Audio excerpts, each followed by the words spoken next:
उस दरगाह के खिलाफ पिटीशन दर्ज होता है और साहब कोर्ट वाले उसको एक्सेप्ट करके सुनवाई की तारीख तय कर देते हैं। अब तो हम लोग खामोश हैं, खामोश रहेंगे, देखते हैं जो बादशाह के ऊंट को बैठाने वाला अब इनकी शरारत पे कैसे पहरा लगता है। मुझे यकीन हासिल है अब हिंदुस्तान का 40 करोड़ मुसलमान अब गरीब नवाज की करामत देखने के लिए मुंतजिर है कि हिंदुस्तान का राजा अपनी करामत दिखाएगा।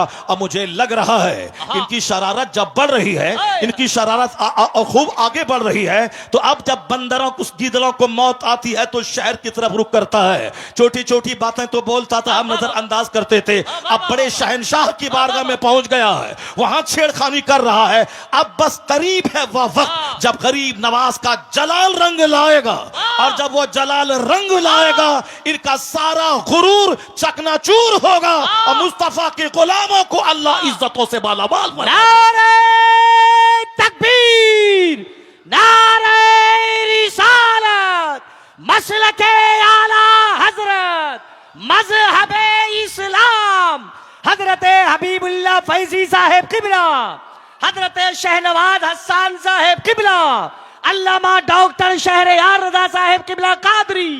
वाह वाह वाह, बहुत उम्दा। जुल्म की इंतहा हो गई, अल्लाह, जुल्म की इंतहा हो गई। हाय हाय हाय, जिस आस्थाने से करोड़ों हिंदू फैज उठाते हैं, जिनकी गरीबी दूर होती है, भीख मांगने के लिए 24 घंटे पड़े रहते हैं, उस मुकद्दस आस्थाने के खिलाफ इन्होंने छेड़छाड़ करने की कोशिश की है।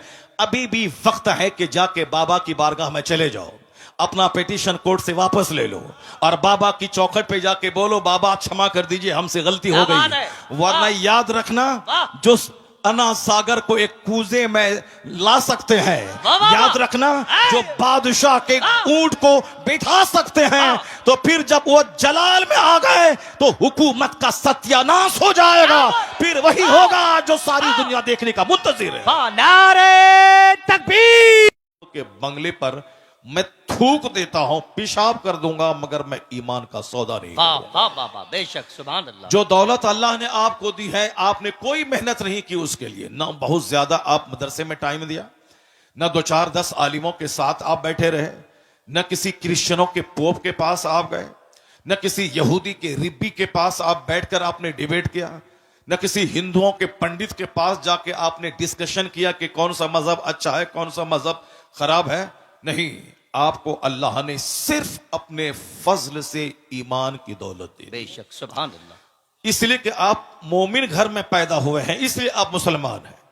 जब इतनी बड़ी दौलत, जिस दौलत से महरूम है दुनिया के अमेजॉन कंपनी के मालिक, जिस दौलत से महरूम है टाटा बिरला कंपनी के मालिक, जिस दौलत से महरूम है दुनिया की बड़ी बड़ी सल्तनतों के सरबराहान, जिससे महरूम है, वह ईमान की दौलत अल्लाह ने आपको अता की है। तो इसी नेमत के शुक्राने में दिन गुजर जाएंगे, कभी गरीबी का आप रोना नहीं रोएंगे, कभी मुफलिसी का रोना नहीं रोएंगे। एक बंदा डीएम बना, 5 लाख महीना कमाया, 60 साल के बाद रिटायर किया, मौत का इंतजार किया, मरा, कब्र में जाके सड़ गया। 35 साल तक पढ़ा लिखा, मेहनत किया, 35 साल उन्होंने नौकरी की, क्या मिला? मरने के बाद जहां गया वहां एक ऐसी जिंदगी जो इसका कोई अंत नहीं हो, जिसकी कोई सीमा नहीं है। दुनिया में तो 100 साल के अंदर ही मर जाना है, मरने के बाद जहां अरबों खरबों साल रहना है, वहां की जिंदगी के लिए इस डीएम ने क्या किया? अब वहां ये आग में जलेंगे, ना इसका इल्म बचाएगा, ना इसकी डिग्री बचाएगी, ना इसकी मुलाजमत बचाएगी, ना इसके कमाए हुए करोड़ों रुपए बचाएंगे। अक्लमंद वो है जो दुनिया में फूस के घर में रहा हो, मिट्टी के घर में रहा हो, मगर ईमान बचा के दुनिया से चला गया हो, तो अब वह महासंख्यों बरस की जन्नत में इज्जत के साथ रहेगा। महासंख्यों साल, जहां महासंख भी एक महदूद गिनती है, महाला महदूद, जहां मौत ही नहीं है। इसलिए अल्लाह ने वह दौलत आपको दी जो दौलत अमेरिका के सदर को नहीं दी है। तो उसका शुक्राना ये नहीं है कि शिकायत की पोटली लेके बैठा जाए कि हम गरीब हैं, हमको नौकरी नहीं मिली, हम जलील हैं, हमको मकान पुख्ते का नहीं मिला। इस नेमत पे जब आप गौर करेंगे तो हर वक्त आपकी पेशानी झुकी रहेगी और आप एक दुआ हमेशा रब से करते रहेंगे, इलाही मैंने कोई मेहनत नहीं की मुसलमान बनने के लिए, मेरा कोई एहसान तुझ पर नहीं है कि तूने मुझको मुसलमान बनाया है, तूने अपने फजल से मुझको मोमिन बनाया है। तो हर वक्त वह मोमिन यही दुआ करेगा, इलाही जब एक एहसान इतना तूने किया है तो एक एहसान और कर देना कि हालत ईमान में मौत देकर जन्नतुल फिरदौस अता कर वाह देना। वाह वाह वाह वाह, सुभान अल्लाह। क्योंकि बेशुमार लोग ऐसे हैं जो मरने से पहले पहले मुशरिक हो गए, मरने से पहले पहले काफिर हो गए। बहुत सारी बेटियां मुसलमानों की हैं जिसको जन्नत की तालीम नहीं दी गई, आखिरत की तालीम नहीं दी गई, कब्र में हजारों साल रहना है उसकी बात नहीं बताई गई, कयामत के दिन एक दिन 50,000 साल के बराबर होगा यह बात बाप ने नहीं बताया। बाप ने सिर्फ ये बताया कि इंजीनियर बनना है, डॉक्टर बनना है, कमाना है, घर बनाना है और खाना पीना है। तो अब अच्छी लाइफ गुजारने के लिए कोई मुशरिक उसे ऑफर दिया कि मेरे पास 5 लाख रुपए माहाना की आमदनी है, अगर तुमने मुझसे शादी कर ली तो तुम रानी बन के रहोगी। तो ये उस मुशरिक के साथ ईमान का सौदा करके भाग गई, उसी के साथ शादी करके रह गई। अब वो जब जवानी के बाद बुढ़ापे की उम्र में पहुंची, उसके बाद मौत ने दस्तक दिया, तो लज्जत कितने दिन तक उन्होंने हासिल की? 10 साल 20 साल। अब मरने के बाद जहां गई है वहां का एक दिन 50,000 साल के बराबर। अब ये बताएं कि 2 4 10 20 साल एक सेकंड है अल्लाह के नजदीक। इसकी लज्जत हासिल करने के लिए ईमान का सौदा कर दिया, उन्होंने कुफ्र कबूल कर लिया। अब वह खरबों साल की आग में जलने के लिए वहां चली गई। अकलमंद है वह बाप जो बच्चों को डॉक्टर ना बनाए मगर जन्नती बना दे, जो अपने बच्चों को इंजीनियर न बनाए जन्नती बना दे, जो अपने घर में डॉक्टर इंजीनियर का चर्चा न करके आलिमे दीन का चर्चा करे, कुरान हदीस का चर्चा करे। वह औरत धन्य है जो नहीं बनी इंजीनियर मगर वह चूल्हे में खाना बनाती रही, अपना ईमान बचाती रही, बहारे शरीयत पढ़ती रही, कुरान पाक की तिलावत की, माहे रमजान में 20 रकअत सूरह तरावी वह पढ़ती रही। वो औरत ईमान बचा के चली गई। खरबों कमाने वाली बैरिस्टर से यह बेहतर है कि कनीज़े फातिमा बनकर फातिमा ज़हरा के साथ जन्नत चली गई। वह कौन सा इल्म है जो इल्म आदमी की इज्जत को तार-तार कर दे? वह कौन सा इल्म है जो आदमी को कुफ्र के करीब पहुंचा दे? वह कोई इल्म है जो आदमी को जानवर बना दे?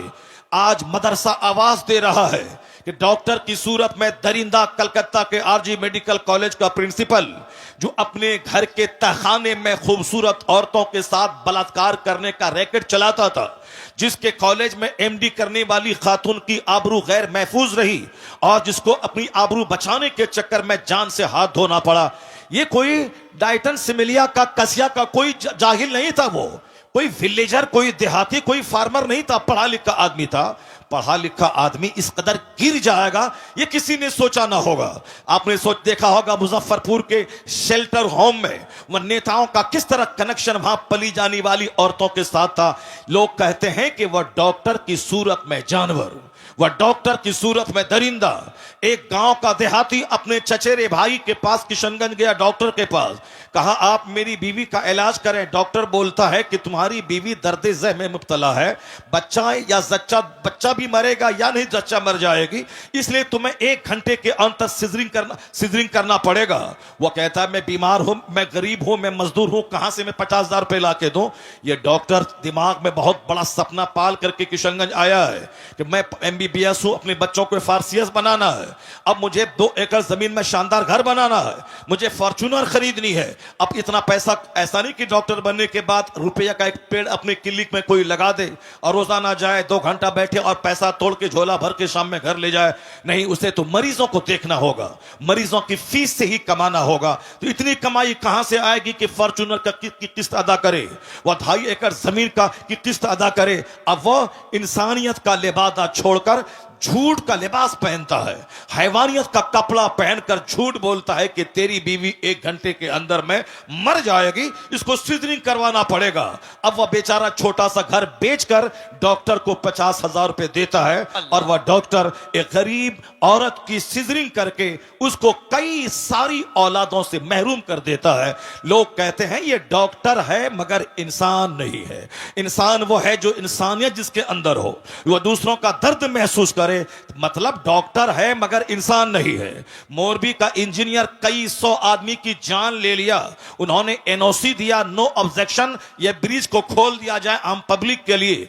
ब्रिज गिरा, कितने 100 पब्लिक की जान चली गई। लोग कहते हैं वो इंजीनियर नहीं, वो कसाई है जिसने इतने लोगों की जान ले लिया। चीफ मिनिस्टर झारखंड का जो गरीबों की प्रॉपर्टी कोयला है उसके घोटाले में पकड़ा गया, कई साल तक जेल रहा। लोग कहते हैं ये चीफ मिनिस्टर नहीं बल्कि गरीबों का हत्यारा है। मतलब इंजीनियर की सूरत में जानवर, डॉक्टर की सूरत में जानवर। लोग कहते हैं कि इंसान कहां है, इंसानियत कहां है। तो मैं कहता हूं आज भी इंसानियत की एक फैक्ट्री है, वह फैक्ट्री चले जाओ, उस फैक्ट्री में यह पढ़ाया जाता है झूठ बोलना हराम है, शराब पीना हराम है, ज़िना करना हराम है, माँ बाप को सताना हराम है, पड़ोसी से लड़ना झगड़ना हराम है, और खड़े होकर नहीं खाना है, बैठ के खाना है, बाथरूम ऐसे जाना है, बिस्तर पे ऐसे लेटना है, ऐसे घर से बाहर निकलना है। आदमियत का सलीका किस फैक्ट्री में सिखाया जाता है? कहां से इंसान पैदा होते हैं?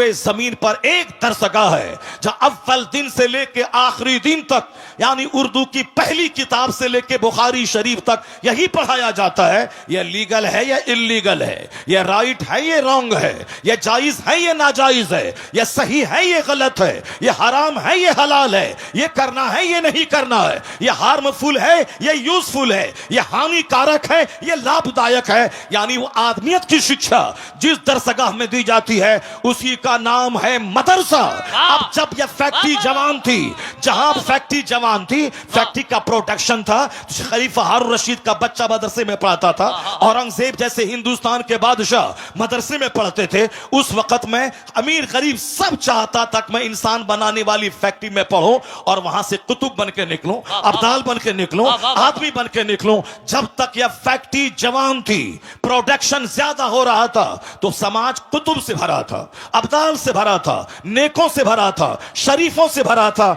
लेकिन जब से इस फैक्ट्री को गवर्नमेंट ने आतंकवादी का अड्डा कहा और जब से हमारे पैसे वालों ने अपने बच्चों को पढ़ाना छोड़ दिया, जब यह फैक्ट्री बंद हो जाएगी या बंद नहीं होगी, पैदावार कम हो जाएगी, तो समाज में शरीफ कहां से मिलेंगे, वली कहां से मिलेंगे, कुतुब अब्दाल कहां से मिलेंगे? अब अगर लोग चाहते हैं कि समाज शरीफों से भरे, नमाजियों से भरे, जंटी लोगों से भरे, कुतुब अब्दाल से भरे, तो अब कंप्यूटर लेना होगा, फैसला बदलना होगा कि जिस तरह की फैक्ट्री जैसा प्रोडक्शन उसी तरह के लोग समाज में नजर आएंगे। इंजीनियरिंग कॉलेज में आदमी कम, वहां पैसा कमाने वाले जानवर ज्यादा पैदा किए जाते हैं। मेडिकल कॉलेज में आदमी कम, पैसा कमाने वाले जानवर ज्यादा पैदा किए जाते हैं। तो अब ये एक इंसानी बनाने वाली फैक्ट्री है मदरसा। इस फैक्ट्री को जिंदा करें। जब ये मदरसा जिंदा होगा, पैदावार बढ़ेगी, तो शरीरों की तादाद घटेगी, शरीफों की तादाद में इजाफा होता चला। नारे तकबीर, नारे रिसालत, मज़हबे इस्लाम, जश्ने दस्तार बंदी, अल्लामा डॉक्टर शहरयार रजा साहब किबला। बहुत उम्दा, वाह वाह वाह वाह। मदरसा, वाह वाह वाह। मदरसा ने ही सारी दुनिया को बताया है कि इल्म क्या चीज है। मदरसा ने ही सारी दुनिया को बताया है कि रिसर्च क्या है। मदरसा ने बताया है कंटेम्पलेशन क्या है। मदरसे ने बताया है शोध क्या है। मदरसे ने बताया है चिंतन क्या है। हमारे बच्चे भी गौर से सुने मेरी बात। जो दूसरे लोग मुखालिफ मजहब के मानने वाले हैं, अगर उस तक मेरी बात पहुंच जाए, वह भी मेरी बात को गौर से सुन ले। अगर मदरसा आतंकवादी का अड्डा है तो कभी किसी दिन किसी एक जासूस को मदरसा भेज दो और मदरसा भेजने के बाद हर क्लास में उसको बैठा दो और ये रिपोर्ट देने के लिए बोलो कि क्या मौलाना साहब ने अपनी दरसगाह में बच्चों को मारने और काटने की बात सिखाई है या शराफत की बात सिखाई है, ह्यूमैनिटी की बात सिखाई है। मैं दावे से कहता हूं किसी भी दरसगाह में बैठ जाओगे, फारसी की पहली से लेकर बुखारी शरीफ तक हर जगहों पे अमन की बात, पीस की बात, मोहब्बत की बात, मुरफ़्फ़त की बात, अखलाक की बात, अपने गांव समाज की इस्लाह की बात, माँ बाप के एहतराम की बात, पड़ोसी की इज्जत की बात, मुसीबतें सह के दूसरों की मुसीबतों का जवाब मुसीबत से न देने की बात, यानी अखलाके मोहम्मदी की तालीम मदरसे में दी जाती है। उसका फैसला इसीलिए है कि वह दूर से मदरसे को आतंकवादी का अड्डा समझता है। अपनी निगाहों में दुश्मनी का चश्मा लगाकर मदरसे के खिलाफ बयान देता है। कभी उन्होंने रिपोर्टिंग नहीं कराई कि मदरसे में पढ़ाई क्या होती है, मदरसे में दरसगाह में सिखाया क्या जाता है। सिर्फ दूर से कहना कि साहब वहां आतंकवादी पैदा किए जाते हैं। यह नफरत करने वालों की बोली है, हकीकत जानने वालों की बोली नहीं है। जिस तरह भी नफरत का माहौल हिंदुस्तान में फैला है, कोई भी आदमी खड़ा हो जाए और कोर्ट में साहब याचिका दर्ज कर दे कि इस मस्जिद में लग रहा है कि अंदर में कोई मूर्ति छुपी हुई है या कोई मंदिर रहा होगा, तो अब कोर्ट वाला भी केस एक्सेप्ट कर लेता है। और जहां 10-10 साल से साहब केस पड़े हुए हैं, उसकी कोई नोटिस नहीं ली जा रही है, और यहां 10 मिनट के अंदर में सुनवाई भी होती है, और फौरन साहब एक कमेटी का गठन भी होता है, और फौरन सर्वे करने वाला वहां पहुंच भी जाता है, और फिर उसकी रिपोर्ट भी दिया जाता है। किस कदर नियतों की खराबी है कि दूर से साहब वो एक खास मखसूस बिरादरी को टॉर्चर करने के लिए इस तरह के प्लान बना रहा है। हिम्मत इतनी बढ़ी कि अब हिंदुस्तान के राजा की बारगाह में पहुंच गया, हिंदुस्तान के शहंशाह की बारगाह में पहुंच गया। 800 बरस से जो पूरे हिंदुस्तान की रखवाली कर रहा हो, कब्र में रह के पूरे हिंदुस्तान की संप्रभुता को बचा रहा हो, हिंदुस्तान के मुसलमानों से ज्यादा हिंदुओं की अकीदत का मरकज बना हुआ हो। मुसलमान जाते हैं 60 लाख तो 40 लाख तो 60 लाख गैर मुस्लिम वहां जाते हैं। उनको वहां बेटा मिलता है, बेटी मिलते, न जाने क्या क्या मिलता है। हर जब भी जाए हर वक्त साहब सिखों, हिंदुओं और दूसरे तमाम मज़ाहिब के मानने वाले को दुनिया ढेर चाहिए, इसलिए वो वहां भीड़ लगाए रहते हैं। मुसलमानों को जन्नत चाहिए, इसीलिए मस्जिदों में भीड़ रहती है, और उनको सिर्फ दुनिया गाड़ी चाहिए, इसी दरगाहों पे वो भीड़ लगा के रहते हैं। 800 साल जो एक मुस्तनद ऑथेंटिक दरगाह है, उस दरगाह के खिलाफ पिटीशन दर्ज होता है, और साहब कोर्ट वाले उसको एक्सेप्ट करके सुनवाई की तारीख तय कर देते हैं। अब तो हम लोग खामोश हैं, खामोश रहेंगे, देखते हैं जो बादशाह के ऊंट को बैठाने वाला अब इनकी शरारत पे कैसे पहरा लगता है। मुझे यकीन हासिल है अब हिंदुस्तान का 40 करोड़ मुसलमान अब गरीब नवाज की करामत देखने के लिए मुंतजिर है कि हिंदुस्तान का राजा अपनी करामत दिखाएगा। और मुझे लग रहा है इनकी शरारत जब बढ़ रही है, इनकी शरारत खूब आगे बढ़ रही है, तो अब जब बंदरों को, गीदड़ों को मौत आती है तो शहर की तरफ रुख करता है। छोटी छोटी बातें तो बोलता था, हम नजरअंदाज करते थे, अब बड़े शहंशाह की बारगाह में पहुंच गया है, वहां छेड़खानी कर रहा है। अब बस करीब है वह वक्त जब गरीब नवाज का जलाल रंग लाएगा, और जब वो जलाल रंग लाएगा इनका सारा गुरूर चकनाचूर होगा, और मुस्तफा के गुलामों को अल्लाह इज्जतों से मालामाल बनाएगा। नारे तकबीर, नारे रिसालत, मसलके आला हजरत, मजहबे इस्लाम, हजरत हबीबुल्लाह फैजी साहेब किबला, हजरत शहनवाज हसन साहेब किबला, अल्लामा डॉक्टर शहरयार रजा साहेब किबला कादरी। वाह वाह वाह, बहुत उम्दा हजरत। जुल्म की इंतहा हो गई, अल्लाह, जुल्म की इंतहा हो गई। हाय हाय हाय, जिस आस्थाने से करोड़ों हिंदू फैज उठाते हैं, जिनकी गरीबी दूर होती है, भीख मांगने के लिए 24 घंटे पड़े रहते हैं, उस मुकद्दस आस्थाने के खिलाफ इन्होंने छेड़छाड़ करने की कोशिश की है।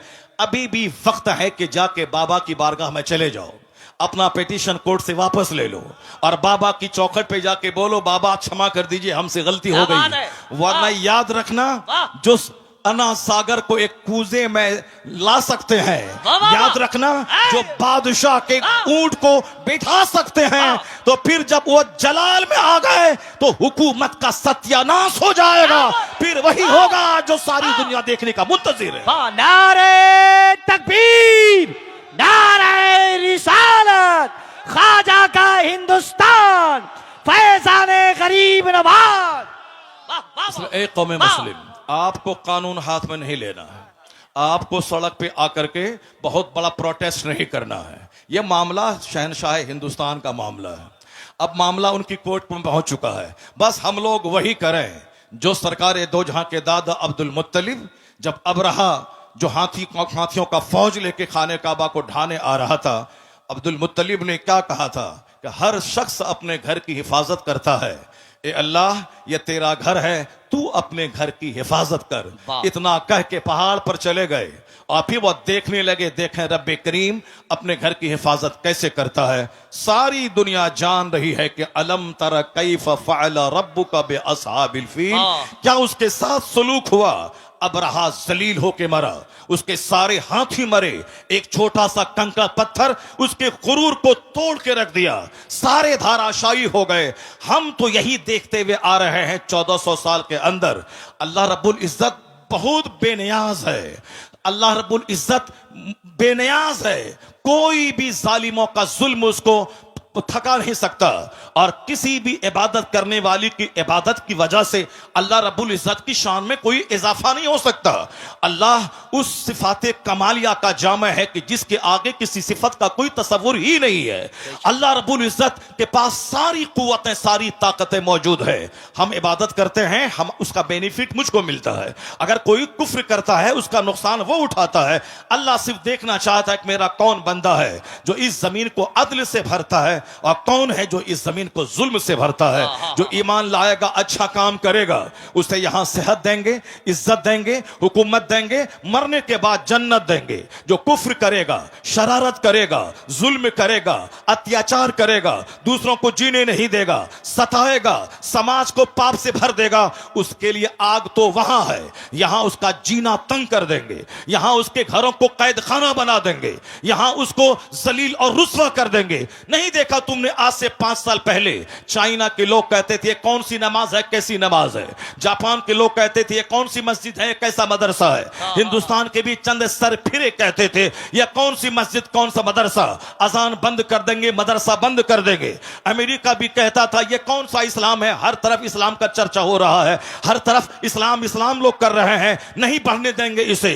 अब मुसलमान परेशान हाल थे, मुसलमान हाथ उठा के रब्बे करीम की बारगाह में दुआ कर रहे थे। तो हमारे जुलू, हमारा प्रोटेस्ट काम नहीं आया, मगर हमारी वो भीगी पलकों की दुआएं वो काम आई कि जो काम पूरी दुनिया को हिला के रख दिया।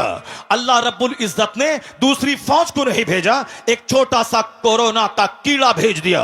उस कीड़े ने चाइना को तबाह किया, अमेरिका के शहर को, उसको रौनक को मिटा दिया, सारे एयरपोर्ट्स में ताले लगवा दिए, दुनिया के अरबों इंसान को उनके घर को जेल उसके लिए बना दिया गया। यहां तक कि जो मिटाने की बात कर रहा था वह क्वारंटाइन की बात करने लगा, वह सोशल डिस्टेंसिंग की बात करने लगा, वह वैक्सीन की बात करने लगा। मिटाने का सपना देखने वाला उनका शहर उजड़ गया, उनकी फैक्ट्रीज उजड़ गई, करोड़ों लोग मौत की मुंह में चले गए। इसलिए एक कौम मुस्लिम, तेरा रब्बे कदीर बड़ा अजीज है, बड़ा गालिब है, वह कुव्वत का मालिक है, वह तमाम इख्तियारात उसके पास मौजूद है। तुमको सिर्फ करना है मस्जिदों को आबाद करना है, अपनी पेशानियों में सजदों का शौक बसाना है। तू मोमिन बन जा, तू मोहम्मदी बन जा, अल्लाह तुझे इस जमीन का हाकिम बनाएगा, यहां की सल्तनत तुझको देगा। और जो इस्लाम के खिलाफ बोलेगा उसको एक मामूली सा कीड़ा भेजकर उसका सारा गुरूर तोड़ देगा। जैसे अल्लाह ने तोड़ के बता दिया कि बंदे तुम्हारे चाहने से सब कुछ नहीं होता है, वही होता है जो मंजूरे खुदा होता है। अल्लाह ने दुनिया के सारे लोगों की औकात याद दिला दी, लोगों के होश ठिकाने लग गए। अल्लाह वही है जो नमरूद को सल्तनत देना जानता है, और जब सल्तनत का गलत इस्तेमाल करे तो अल्लाह मामूली मच्छर से हिलाक और तबाह बर्बाद करना भी जानता है। अल्लाह फिरौन जैसे जाबिर और जालिम को 400 साल की लंबी छूट देना भी जानता है, और जब वो 400 साल की लंबी छूट से आतंक को और बढ़ा दे तो अल्लाह ताला पानी में डुबा के उसे मार देता है। और जब खिगिया के कहता है कि अब मैं ईमान लाया, तो अल्लाह कहता है अल आना वक़द असैत क़ब्लु व कुन्त मिनल मुफ़सिदीन, अभी तू ईमान लाता है, इससे पहले तू फसादी और बागी था। आज मैं तेरी लाश बचाऊंगा ताकि आने वाले लोग जान जाएं कि मगरूर का हश्र क्या होता है, घमंडी का अंजाम क्या होता है। फिरौन फिरौन की सूखी हुई सड़ी हुई हड्डी की लाश आज भी मिस्र के म्यूजियम में मौजूद है। दुनिया के सारे सयाह, सारे टूरिस्ट उसको देखने जाते हैं और वहां से देखकर इबरत हासिल करते हैं कि 400 साल लंबी उम्र पाने वाला पूरे मिस्र का बाताज बादशाह था, लेकिन अल्लाह ने उसे ऐसा जलील किया, उसकी डेड बॉडी को दूसरों की इबरत की खातिर रखा, उसके ईमान को कबूल नहीं किया। तो इसलिए एक कौम मुस्लिम, तू नमाज पढ़, रोजा रख, हज कर, ज़कात दे, मस्जिद को आबाद कर, मदरसा को आबाद कर, अखबार पढ़ के ज्यादा इस्लाम के बारे में टेंशन मत बोल ले कि हमारा मुस्तकबिल क्या होगा, आने वाले दिन में इस्लाम का क्या होगा। यह सब टेंशन लेने की कोई जरूरत नहीं है। इतना यकीन कर ले, गिरह बांध के रख ले, जो अल्लाह कल के फिरौन को नहीं छोड़ा, पानी में डुबा के मार दिया है, वही अल्लाह आज के फिरौन को भी नहीं छोड़ेगा, आज के नमरूद को भी नहीं छोड़ेगा, आज के शद्दाद को भी नहीं छोड़ेगा। बस तुम्हें सिर्फ सब्र करना है, मस्जिदों को आबाद करना है। जो काम एटम बम से नहीं होता है वो काम तेरे सजदे से हो जाता है। तुम्हारी ताकत रूहानी ताकत, तुम्हारी ताकत स्पिरिचुअल फोर्स, तुम्हारी ताकत आध्यात्मिक शक्ति है। आज हम जलील इसीलिए हो गए, मेरी मस्जिदें वीरान हो गई, मेरा जलसा उजड़ गया, हमारी खानकाह सिर्फ तेल और पानी का मरकज बन के रह गई, हमारी मस्जिदों में दांत टूटे चंद बूढ़े रह गए, और हमारे जवान उनके कुफ्फार मुशरिकीन के जवान की तरह हरकतें करने लगे। हमारे घर में क्रिकेटर का चर्चा, हमारे घर में साहब बैरिस्टर का चर्चा, हमारे घर में नेता का चर्चा, हमारे घर में बंबई जाकर के फैक्ट्री डाल के 2-4 मकान खरीदने वाले दुनियादार का चर्चा, हमारे घर में खूबसूरत खवातीन का चर्चा, हमारे घर में खूबसूरत नौकरी करने वाले लड़कों का चर्चा। अब जाहिर सी बात है, जब खूबसूरती का चर्चा होगा तो हमारा बेटा दिमाग में ही बात बिठाएगा, हमें खूबसूरत औरत चाहिए। अब चाहे वो अपना चेहरा आईना में नहीं देखेगा कि हमारी सूरत कैसी है, हमारी नाक टेढ़ी है, हमारा रंग काला है, मगर वो तमन्ना करता है क्या कि हमारी बीवी बिल्कुल करीना जैसी खूबसूरत मिल जाए। सबकी तमन्ना ही खूबसूरत मिल जाए, क्योंकि उनके घर में खूबसूरती का चर्चा होता है, उनके घर में मुलाजमत का चर्चा होता है, उनके घर में क्रिकेट का चर्चा होता है। अगर मेरी बेटी किसी खूबसूरत चेहरे वाले के साथ भागकर ईमान का सौदा कर ले, यह कसूर मां बाप का है, जो अपने घर में हुस्न का चर्चा करता है, दौलत का चर्चा करता है, सर्विस का चर्चा करता है, स्कूल कॉलेज का चर्चा करता है। यह बता दे कि जिसके घर में आलिम का आना जाना हो, जिसके घर में पीर का आना जाना हो, जिस घर के बाल बच्चे अपने आलिम की तहज्जुद की नमाज का मंजर देख रहे हो, वहां तलावत कुरान का मंजर देख रहे हो, मैं दावे से कहता हूं जहां कुफ्फार का आना जाना होगा, जहां टकेत का आना जाना होगा, जहां दुनियादार का आना जाना होगा, उसके बच्चों का दुनियादार बनना जब तय है, उसी तरह जहां नमाजी का आना जाना होगा, आलिम का आना जाना होगा, मशाइख का आना जाना होगा, उनके घर के बाल बच्चों का ईमान का बचना भी तय है, वहां नमाजी बनना भी तय है। इसलिए बुजुर्गों ने कहा, अपने घर में चोरों को मत आने दे, अपना दस्तरखान नेकों के लिए बिछा, आलिमों का आना जाना होने दे, मशाइख का आना जाना होने दे। दिखने का असर होता है, जहां चोरी होगी वहां के बच्चे चोर पैदा होंगे, जहां तिलावत कुरान होगी वहां के बच्चे गुलामे हुसैन पैदा होंगे। वाह वाह वाह वाह, सुभान अल्लाह, सुभान। कोई तहरीक हमारे बच्चों को काफिर होने से बचा नहीं पाएगी, कोई तहरीक हमारी मुर्तद होने वाली बेटियों को बचा नहीं पाएगी। उसके लिए हर माँ बाप को आगे आना होगा, अपने घर में इस्लामी कल्चर बनाना होगा, अपने बाल बच्चों के दिल दिमाग में इस्लाम की अजमत बैठानी होगी, अपने बाल बच्चों के सामने हुजूर की हयात तैयबा को बयान करना होगा, औलिया और सालिहीन की जिंदगी का मुताला करना, औलिया और सालिहीन की जिंदगी बताना होगा। अब जरा गौर से देखिए कैसे हालात थे, कैसे लोग थे, किस तरह से जीते थे।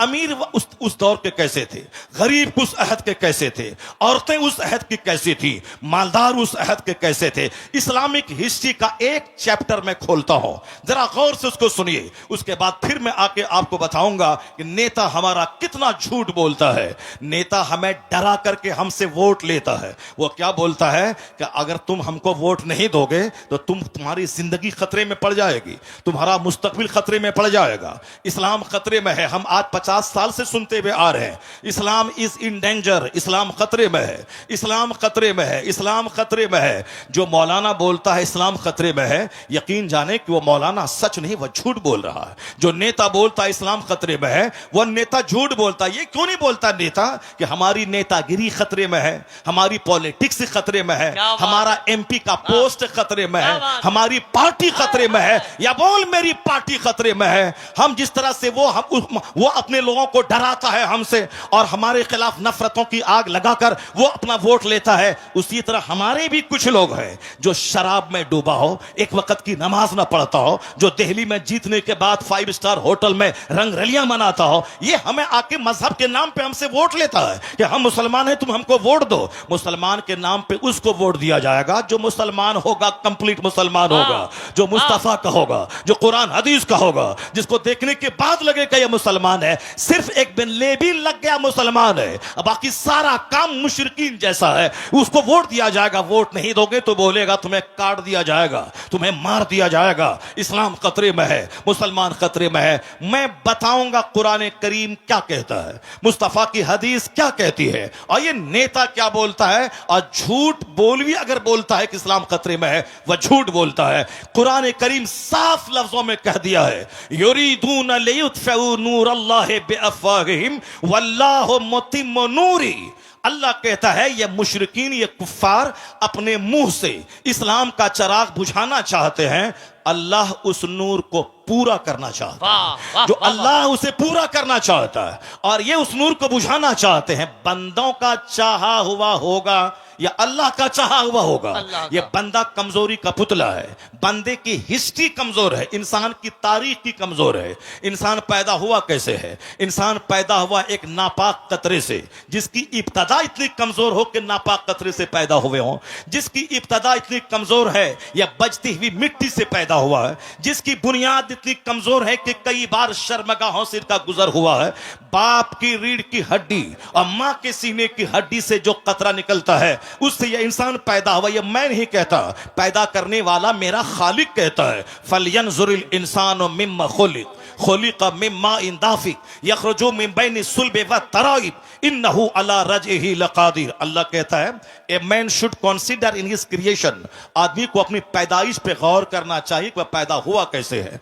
अल्लाह कहता है वह पानी का कूदता हुआ कतरा मनी का, जो बाप की रीढ़ की हड्डी से निकलता है, मां के सीने की हड्डी से निकलता है, और वह बच्चादानी में पहुंचता है, और 4 महीने तक वह नुत्फा अपनी असल हालत पे रहता है। अगले 40 दिन तक, अगले 40 दिन में वह लोथड़ा बनता है, अगले 40 दिन में ढांचा तैयार होता है, अगले 40 दिन के बाद उसमें जान डाली जाती है, 120 दिन के बाद उसमें जान डाली जाती है। अब 40 दिन का एक पीरियड गुजरता है, पहले लोथड़ा, उसके बाद ढांचा, फिर उसके बाद उसमें जान डाली जाती है। जान डाले जाने से पहले अगर ईमानदार नेक परहेजगार मुसलमान डॉक्टर बोले अगर यह हामिला रही, हमल से रही तो इसकी जान को खतरा है, तो नेक मुत्तकी परहेजगार डॉक्टर की बात मानकर इस काते हमल एबॉर्शन हो सकता है। लेकिन अगर जान डाल दी गई फिर किसी की बात नहीं मानी जाएगी। 4 महीने के बाद कोई एबॉर्शन अगर करता है वह उस बच्चे का कातिल और मर्डरर ठहरता है। तो एक नापाक कतरे से यह इंसान पैदा हुआ है। अब पैदा होता किस रास्ते से है वह सबको मालूम है, और वह नुत्फा जाता किस रास्ते से है वह सबको मालूम है। यह पूरी कहानी कुरान में 2-4-10 जगहों पे बयान किया गया है। यह बयान क्यों किया गया है? सूफिया कराम कहते हैं लोगों का मजाज है, जब जवानी मिली मगरूर हो गया, दौलत मिली घमंडी हो गया, छोटा सा घर कच्चे का पुख्ता बना दिया, अब वो साहब समाज में अपने आप को सबसे बड़ा समझने लगा। हुस्न पे मगरूर होता है बंदा, मकान पे मगरूर होता है बंदा, थोड़ी शोहरत मिल गई उसमें मगरूर होता है बंदा, ताकत जवानी मिली उसमें मगरूर होता है। यह गुरूर तो उसे तबाह कर देगा। यह गुरूर तो समाज में नफरतों की आग लगा दिया है। आज समाज में हर आदमी तन्हा महसूस करता है क्योंकि हर आदमी अपने आप को दूसरों से बड़ा समझता है। गुरूर की वजह से कोई किसी के घर नहीं जाता है। तो हर आदमी ईद के दिन अपने घर में बिल्कुल भैंस बन के बैठा रहता है, पहल करके नहीं जाता, मुंतजिर रहता है कि वह मेरे घर में आए। अब वह भी मुंतजिर रहता है कि यह मेरे घर घर में जाए, ना वो आता है ना यह जाता है, दोनों अपनी सेवई खुद खाते हैं और मोहब्बतों से महरूम रहते हैं। मोहब्बत वहां नहीं होती जहां इंतजार किया जाता है, मोहब्बत वहां होती है जहां खुद से पहल की जाती है। बंदा खुद से पहल करे, मुंतजिर ना रहे कि वो सलाम करेगा, बल्कि खुद से सलाम में पहल करे, इंतजार ना करे कि वो मेरे घर में आएगा, पहल करके ये खुद उसके घर में चला जाए। वो सारी कैफियतें जब थी तो गुर्बत में भी राहत का मजा मिलता था, और आज सब मकान बना रहे हैं और सबका दिल उजड़ रहा है, सबका चेहरा उजड़ रहा है, समाज नफरतों की आग में जलता चला जा रहा है। आका ने कहा था ला तदखुलूनल जन्नत हत्ता तुमिनू, जन्नत नहीं जाओगे जब तक कि मोमिन न बन जाओ, वला तुमिनू हत्ता तहाब्बू, मोमिन नहीं बनोगे जब तक कि आपस में एक दूसरे से मोहब्बत न करो। मोहब्बत करना मोमिन बने रहने के लिए जरूरी है। अपने पड़ोसी से मोहब्बत जरूरी है ईमान बचाने के लिए, अपने रिश्तेदारों से सिले रहमी जरूरी है ईमान बचाने के लिए, अपने गांव के गरीब